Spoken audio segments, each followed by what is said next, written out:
Hi viewers, welcome to Jayalakshmi kitchen.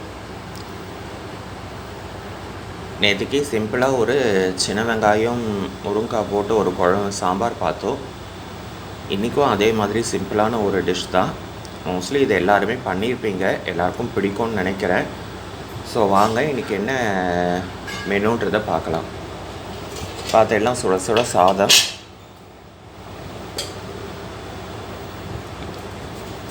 அதுக்கப்புறம் பார்த்தேன்னாக்க அது மோர் குழம்பு. இன்றைக்கி தான் எதுவும் போடல, வெறும் தக்காளி மட்டும் போட்டு மோர் குழம்பு வச்சுருக்கு.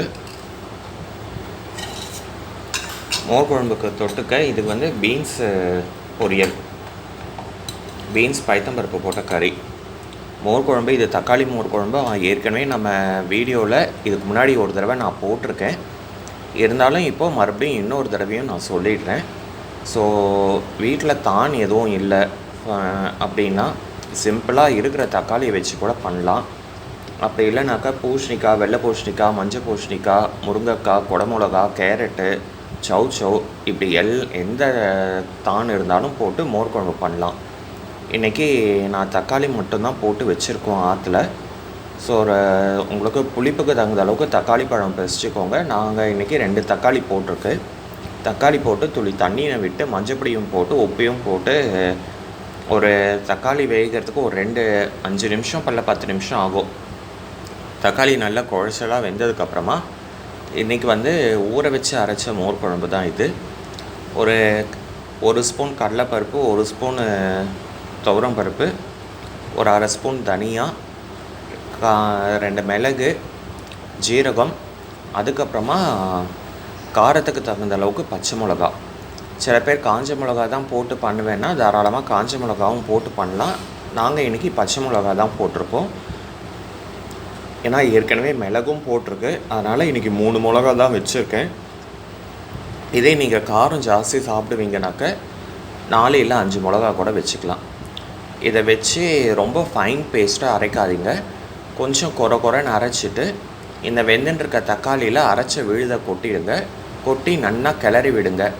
ஸோ கிளறும்போது உங்களுக்கு அடி பிடிக்கும். அடி பிடிக்காமல் இருக்கிறதுக்கு கொஞ்சோண்டு தேங்காய் எண்ணெய், மோர் குழம்புக்கு ஆஸ் யூஷுவல் எல்லாருக்குமே தெரியும், தேங்காய் எண்ணெயில் பண்ணால் தான் நல்லாயிருக்கும். தேங்காய் எண்ணெய் விட்டு அடி பிடிக்காமல், தேங்காய் எண்ணெய் விட்டால் நார்மலாகவே எண்ணெய் விட்டால் அடி பிடிக்காமல் வரும். ஸோ தேங்காய் எண்ணெய் விட்டு நல்லா கிளறி கொடுங்க.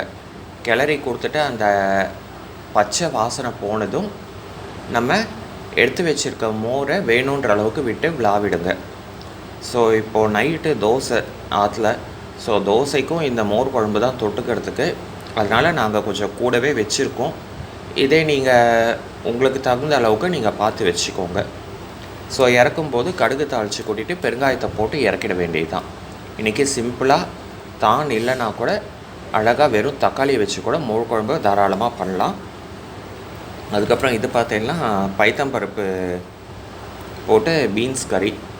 ஆஸ் யூஷுவல் எல்லாருக்குமே தெரிஞ்சிருக்கும், எல்லாருக்கும் தெரியாத ஒன்றும் நான் சொல்ல போகிறதில்ல. கடுகு உளுத்தம் பருப்பு, கருவேப்பிலை தாளிச்சிட்டு, ஜீரகம் தாளிச்சிட்டு, ஒரு கைப்பிடி துவரம் பருப்பு நல்லா ஊற வச்சுக்கோங்க. ஊற வச்சதை அலம்பிட்டு இந்த தாளித்த அந்த கடாயில் இந்த பைத்தம்பருப்பை போட்டு கொஞ்சம் தண்ணி தெளிச்சிட்டு மூடி வச்சுருங்க. ஒரு 5லேருந்து 10 நிமிஷத்துக்குள்ளே பைத்தம்பருப்பு மோஸ்ட்லி வெந்துடும். கொஞ்சம் ஊற வச்சோம்னா சீக்கிரம் வேகும். சப்போஸ் ஊற வைக்கலைன்னா கூட கொஞ்சம் டைம் எடுக்குமே தவிர நல்லா வெந்துடும் உங்களுக்கு. பைத்தம்பருப்பு வெந்ததுக்கப்புறமா கட் பண்ணி வச்சுருக்க பீன்ஸை போட்டுட்டு நல்லா கிளறி கொடுத்துட்டு, உங்களுக்கு மஞ்சப்பொடி வேணும்னா மஞ்சப்பொடி போட்டுக்கோங்க. நாங்கள் இன்றைக்கி மஞ்சப்பொடி இல்லாமல் தான் பண்ணியிருக்கோம். மஞ்சப்பொடி உப்பு போட்டு மூடி வச்சுருங்க. கிளறி கொடுத்துட்டு உங்களுக்கு மூடி வச்சதும் அந்த விசரத்தை விடுற தண்ணியிலேயே நல்லா உங்களுக்கு பீன்ஸு வந்துடும். ஸோ பீன்ஸும் பருப்பும் நல்லா ஒத்தாப்பில் வந்ததுக்கப்புறமா நான் டேஸ்ட்டுக்கு மிளகு சீரகமும் பெருங்காயமும் போட்டிருக்கோம். ஸோ உங்களுக்கு மிளகு சீரக பொடி வேணும்னா போடுங்க, இல்லை பெருங்காயம் மட்டும் போதுன்னா விட்டுடலுங்க. அப்படி இல்லைனா காரத்துக்கு பச்சை மிளகா கூட போட்டுக்கலாம். ஸோ இன்றைக்கி பீன்ஸ் மிளகு சீரகம் போட்டு தான் நான் அம்மா பண்ணியிருக்கேன் ஆற்றுல. ஸோ இன்றைக்கி இவ்வளோ தான், சிம்பிளான ஒரு லஞ்ச் தான். ஸோ மோர் குழம்பே பண்ணிட்டதுனால தனியாக மோர் ஊறுகாலாம் நான் எதுவும் எடுக்கலை. ஸோ அதனால் சிம்பிளான ஒரு லன்ச் மெனு தான் ஆற்றுல அம்மா பண்ணியிருக்கா. இது வரைக்கும் இந்த லன்ச் மெனு ட்ரை பண்ணலன்னா நீங்கள் ட்ரை பண்ணி பார்த்துட்டு உங்கள் வேல்யூபிள் கமெண்ட்ஸ் அண்ட் ஃபீட்பேக் சொல்லுங்கள். உங்களுக்கு இது காம்பினேஷன் நல்லாவும் இருக்கும். இது வரைக்கும் நம்ம கிச்சனை சப்ஸ்கிரைப் பண்ணலன்னா இதுக்கப்புறம் சப்ஸ்கிரைப் பண்ணி பெல் பட்டன் ஐக்கான் ப்ரெஸ் பண்ணுங்கள். நாளைக்கு இன்னொரு லன்ச் மெனுவோடு மீட் பண்ணுறேன். தேங்க்யூ.